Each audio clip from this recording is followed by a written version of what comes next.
Τρώνε μπανανούλα. Δηλαδή αυτό το θέμα του ότι φάει μέσα από το στόμα, έτσι, δεν θέλει την μπανάνα την ίδια. Έλα, είναι τσικίτα, φάτη. Μπράβο Γιώργο. Σε τραβάω βίντεο, ξέρεις, και θα ανεβεί αυτό το βίντεο. Οπότε ό,τι έχω κάνει να προσέχεις τι θα είναι. Τι θες, αυτό είναι μπανάνα. Σκουπίζεται και απάνω του. Γιώργο, θα ανέβει στο Facebook αυτό το βίντεο, πρόσεχε τι κάνει. Τώρα πλάκα, αυτό είναι κοτσάνι. Μου αρέσουν τα κοτσάνια. Και τι τρώει τη φλίδα όμως? Τι τραβάει τις φλίδες, διάφορα τραβάει αυτός. Μην του κάνεις έτσι απότομα.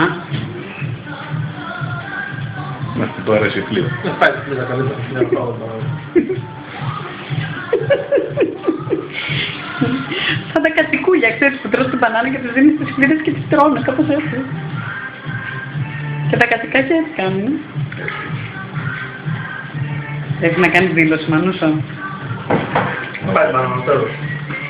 Μην τρως παιδί μου το τέτοιο. Τελείωσε η μπανάνα σας. Αυτό που του αρέσει.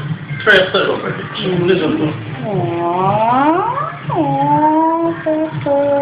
Δεν το τρώει, απλά το χαλάει.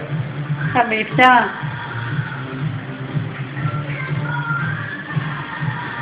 Τέλεια. Γέμισες και μπανάνες. Perfect. Γι' αυτό πάω, αυτό μου για το λύσι.